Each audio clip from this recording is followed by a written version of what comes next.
Morning, Radhe Radhe সবাইকে দেখো আমি কিন্তু গপুকে দর্শন দিয়ে শুরু করলাম। এতে দেখো আমার গপু রাত্রিবেলাকে ঘুম ঘুম পাড়িয়ে রেখে গিয়েছিলাম, সকালবেলা তারপর পুজো দিতে এসেছি।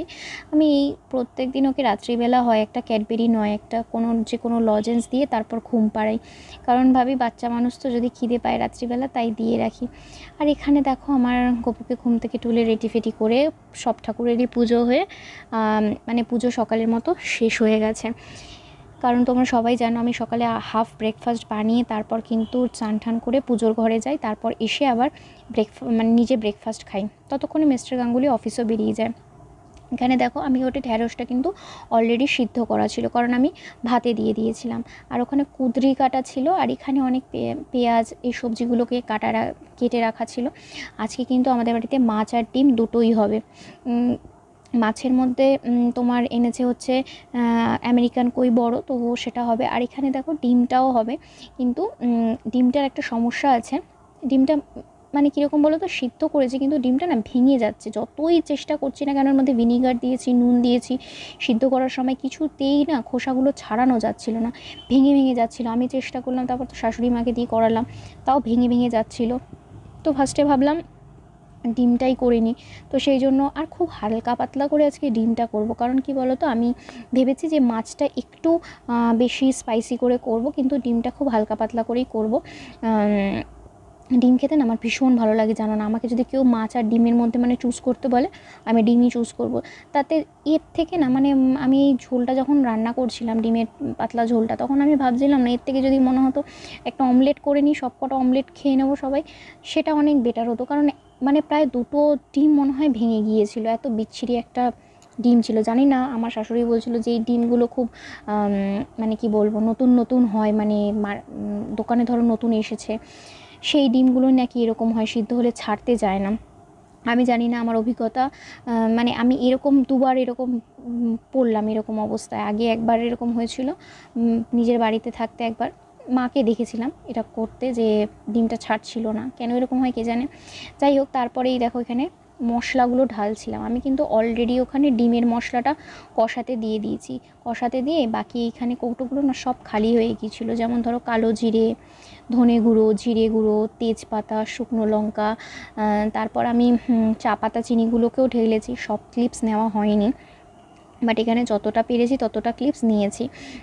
সব মশলাগুলোকে ঢেলে রাখলাম। আর আমি এটার জন্য না কোনো আলাদা সময় দিই না, যে মানে রান্না ছেড়ে অন্য একটা সময় মশলা ঢালবো, সেরকম নয়। আমি রান্না করতে করতেই কিন্তু এই কাজগুলোকে করে নিই, আমার মনে হয় সেটাই অনেক সুবিধাজনক। আমি অনেককে দেখেছি যে এটার জন্য আবার আলাদা একটা টাইম বার করে, তো আমার কাছে সেটা টাইম ওয়েস্ট বলে মনে হয়, কারণ আমি পরে আর করি না। ওই সময়টা দাঁড়িয়ে দাঁড়িয়ে মানে মশলা কষাতে দিয়ে বা কিছু ওভেনে বসিয়ে দিয়ে তারপর করে নিই। এখানে দেখো আমার ফেলেও ছড়াচ্ছি আমি কিছুটা। যাই হোক, হাতটা পিছলে লেগেছিলো, তাই জন্য চারপাশে পড়ে যাচ্ছিলো। আরেকটা কথা, সেটা হচ্ছে আমি লাস্ট 2-3টে দিন কিন্তু ভ্লগ দিইনি। তোমরা আসলে দেখতে পাবে, লাস্ট মনে হয় আমি স্যাটারডে বা সানডে ভ্লগ দিয়েছিলাম, তারপর কিন্তু আবার আজকে ভ্লগ দিচ্ছি।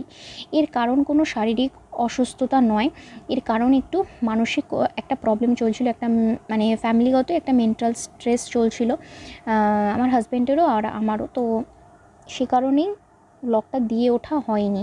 দেখো, ভ্লগ কিন্তু খুশির জন্য মানুষ বানায়। হ্যাঁ, ডেইলি ভ্লগ তোমরা বলতেই পারো যে ডেইলি ভ্লগ তো দিতেই হবে, যেটা ডেইলি জিনিস কী করছি। হ্যাঁ, আমি আস্তে আস্তে চেষ্টা করব অবশ্যই ডেইলি ভ্লগে একদম পুরো রুটিন ওয়াইজ প্রত্যেক দিন দেওয়ার, বা একদিন ছাড়া একদিন দেওয়ার। কোনো কারণবশত কোনো দিন যদি স্কিপ হয়ে যায় তাহলে প্লিজ দয়া করে ক্ষমা করে দিও, কারণ সেটা কেউ ইচ্ছে করে না। এটা ইউটিউবটা আমার ভালোবাসার জায়গা, ভালোবেসে কাজ করার জায়গা। তো সেখান থেকে আমি নিশ্চয়ই চাই না যে কোনো কারণে সেটা স্কিপ হয়ে যাক বা একদিনের জন্য বন্ধ হয়ে যাক, সেটা আমারই ভালো লাগে না।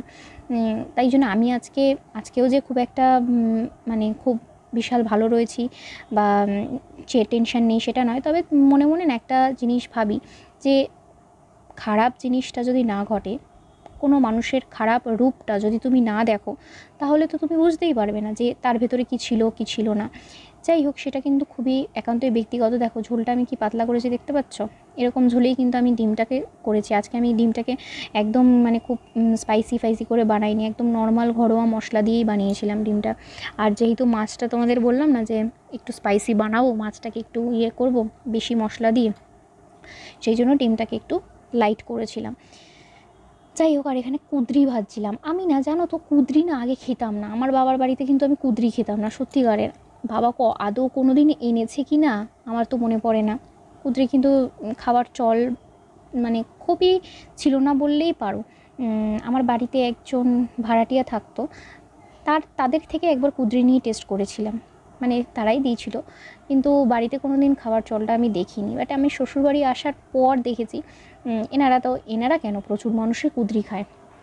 যাই হোক, তো এনেছিল, ভালো লাগে খেতে, খারাপ লাগে যে তা না, পেঁয়াজ দিয়ে করে খেলে মোটামুটি ঠিকঠাক লাগে, খুব একটা খারাপ না। আর এখানে দেখো আমি মাছগুলোকে ভাজছিলাম, গোটাই রেখেছে মাছগুলো, আর আমি তো মাছ কাটতে পারি না। যাই হোক, তার মধ্যে একটা মাছকে আমি আবার ক্ষতিগ্রস্ত করে ফেলেছি, কি জানি মাছটার পিঠটা লেগে গিয়েছিলো, সেটাকে তুলতে গিয়ে আবার ভেঙে গেছিলো।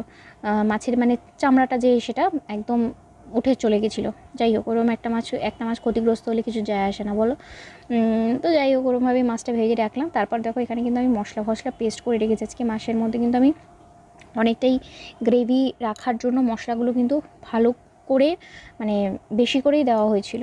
মাছ ভাজার তেলটার মধ্যেই আমি মাছটা বানাবো। আমি তোমাদেরকে আগেও অনেকবার ব্লগে এটা বলেছিলাম, মাছ ভাজার তেল বলো, তারপর তোমার চিংড়ি মাছ ভাজার তেল বলো, ইলিশ মাছ ভাজার তেলে বলো, মাংস ভাজার তেলে বলো, এই তেলগুলোতে যদি তুমি মাছের গ্রেভি বা মাছের ঝোল একদম পাতলা ঝোল বানাও না, টেস্ট হয়, খেতে কিন্তু টেস্ট হয়, কারণ ওই মাছ ভাজার স্বাদটা তো ওর মধ্যে থেকে যায়। আমি এরকমও অনেক দিন যায় যে সময়টা তেলটাকে আমি তুলে রাখি, তারপর ধরো কড়াইটাকে পরিষ্কার করে আবার মাছটাকে রান্না করি, কিন্তু আজ আর সেটা করলাম না, কারণ কড়াইটার অবস্থা খুব একটা মানে বিধ্বস্ত হয়নি। বিধ্বস্ত অবস্থায় হলে তাহলে কড়াইটাকে আবার ধুতাম। যাই হোক, তার মধ্যেই করলাম। দেখেছো কিন্তু আমি এখানে কিন্তু গ্রেভিটাকে খুব ভালোভাবে বানাচ্ছি আর কষাচ্ছিও, যেটা ডিমের ক্ষেত্রে আমি একটু লাইট করেছিলাম। তো সেটাই যেটা তোমাদের সাথে শেয়ার করছিলাম। আমার মনে হয় যে কি বলতো, এই পারিবারিক জীবনে অনেকে বলে না বিয়ে হচ্ছে দুটো পরিবারের মিলন হয়, বিয়ে মানে অনেক মানুষ একসাথে হওয়া। দেখেছো মশলাটা কি ভালো না কষানো হয়েছে না বলো, আমার এখনই দেখে আরেকবার খেতে ইচ্ছা করছে। যাই হোক, ছাড়ো, বিয়ে নিয়ে যে কথাটা বলছিলাম, কিন্তু আমার ব্যক্তিগত ধারণা কি বলো তো, বিয়ে হচ্ছে দুটো মানুষের মিলন হয়, দুটো মানুষের মনের মিলন, দুটো মানুষকে নিয়েই বিয়ের সমস্ত কিছু হয়। সেখানে পারিবারিক মিল বা দুটো পরিবারের মিল এসব কোনো ম্যাটার করে না, কারণ সারাটা জীবন বলো সেটা কিন্তু তুমি ওই যে মানুষটার সাথে থাকছো তার সাথেই থাকতে হবে, তার সাথেই সমস্ত কিছু। সুতরাং সেখানে কিন্তু পরিবার সেকেন্ডারি, ঠিক আছে, প্রাইমারি কিন্তু তোমার সেই পাশে যে মানুষটা রয়েছে, যে মানুষটা তোমার হাজব্যান্ড, সেই তো সে যদি ঠিক থাকে তো জগৎ আর কী করলো কী গেল এলো, তাই না? সেটা কিন্তু আমার ব্যক্তিগত মতামত। আর আমি অনেক ক্ষেত্রে দেখেছি যে এই ধারণাটা নিয়ে যারা চলে তারা কিন্তু অনেকটা হ্যাপি থাকতে পারে, তারা কিন্তু অনেক মানে প্রবলেম আসলেও সেটাকে ফেস করার ক্ষমতা রাখে। বাট আমি অনেকটাই ইমোশনাল, সেই জন্য আমি কষ্ট বেশি পাই অন্যান্যদের থেকে। তো যাই হোক, এখানে তোমাদের রান্নাগুলো দেখাচ্ছিলাম। আর ডিমটাকে আমি ডাইনিংয়ে দিয়ে দিয়েছিলাম, সেই জন্য ডিমটা তোলা হয়নি। তারপর খেয়ে দিয়ে তো দুপুরবেলা ঘুমিয়ে পড়েছিলাম। সন্ধ্যাবেলা আবার এই ঘর গোছানোর কাজ করছিলাম, সেগুলো তোমাদের ফাস্ট ফরওয়ার্ড করে দেখাচ্ছিলাম। এখানে দেখো মিস্টার গাঙ্গুলি বাড়ি চলে এসেছে। আমি দেখো এখানে নেল আর্ট করেছি, মানে আমি নেল আর্ট কমই করি, একাই করার চেষ্টা করি, কিন্তু নেল আর্টটা ভালোই লাগছিলো কিন্তু দেখতে, একাই ওই ইউটিউব দেখেই নেল আর্টটা বানিয়েছিলাম। সেটা আবার মিস্টার গাঙ্গুলিকে দেখাচ্ছিলাম, দেখো কেমন হয়েছে। মিস্টার গাঙ্গুলি বলে বাবা নখের মধ্যে আবার নকশা। যাই হোক, তারপর ওকে চা বিস্কুট দিয়েছিলাম, আর ও কিন্তু আসার সময় চাউমিন নিয়ে এসেছিলো। মোটামুটি তখন 8:30 মতো বাজে, তো দুজন মিলে চাউমিন খেলাম, ও চা বিস্কুট খেয়েছে, আমি তো আর চা খাইনি, কারণ আমি সন্ধ্যাবেলা অলরেডি 6টা 6:30 নাগাদ চা খেয়ে আমার অতবার চা ভালো লাগে না, দিনে 2বার হলেই হয়ে যায়। তো এটাই ছিল আজকের সারাদিনের ব্লগটা। এখন তো আমার চাউমিন দেখতেই পেলে চাউমিন খেলাম, চা খেলাম, বর আসার পরই এগুলো খেয়েছি। রাত্রিবেলা ডিনার করতে করতে মোটামুটি ধরো 11টা 11:30 তো পার করেই যায়, বেশিরভাগ দিনই তাই হয়। তো মাঝখানে আমি 2-3 দিন তোমাদেরকে ব্লগ দিতে পারিনি, তার মেইনলি কারণ হচ্ছে শারীরিক কারণের থেকে মেন্টাল একটা স্ট্রেস ছিল, সেই জন্যই দিতে পারিনি। আর আমার এটা ধারণা, জানো তো, মানসিকভাবে মানুষ যদি প্রিপেয়ার না থাকে কোনো কিছুতে, তাহলে কিন্তু সেই কাজটা ভালো হয় না। আমি অনিচ্ছা সত্ত্বেও চাইলেও কিন্তু ব্লগ দিতে পারতাম, কিন্তু সেটা জানি না কতটা ক্লিপস কালেক্ট করতে পারতাম, কতটা মানে ভালো তোমাদের সাথে প্রেজেন্টেশনটা হতো, সেই জন্যই আমি ব্লগটা দেওয়ার মতন এনার্জি ছিল না আর মানসিক স্থিতিও ছিল না। সেই কারণেই 2-3 দিন একটু স্কিপ করে গিয়েছিলাম। তো আবার কন্টিনিউ শুরু হয়ে গেল, আজ থেকে তো শুরু হয়েই গেল। 2-3 দিন আমি একটু বন্ধ রেখেছিলাম। তো যাই হোক, এরপর কাল থেকে আবার একটা নতুন ব্লগ স্টার্ট হবে। আর সব থেকে বড় কথা, আজকে না একটু বৃষ্টি হলো, ছিটে ফোটা একটুখানি বৃষ্টি দিয়েছিল। মাঝখানে ব্লগ বানাবো কি, ফোন হিট হয়ে যাচ্ছে, রান্নাঘরে দাঁড়িয়ে রান্না করা যাচ্ছে না, ঠাকুরঘরে বসে পুজো করা যাচ্ছে না, এত বীভৎস পরিমাণ গরম, মানে সেই চাতক পাখির মতন বসে থাকতে হচ্ছে কখন বৃষ্টি হবে। আবহাওয়ার মানে খবরও একরকম বলছে, ফোনে একরকম নিউজ দেখাচ্ছে, বৃষ্টি হওয়ার আদৌ কোনো নাম নেই। আজ ওয়েদারটা একটু ভালো আছে, বৃষ্টি যে অনেক বেশি হয়েছে তা নয়, ওই 10 মিনিট ধরো, তাও ওয়েদারটা তুলনামূলক অন্যান্য দিনের থেকে বেটার। তো চলো, ব্লগটা আজকে এখানেই শেষ করছি। দেখা হচ্ছে নতুন একটা দিনে নতুন একটা ব্লগের সাথে। ততদিন অবধি ভালো থাকো, সুস্থ থাকো। This series with blog with hungry food lover, stay tune. ভালো রাখো সবাইকে আর নিজেরাও ভালো থাকো। বাই।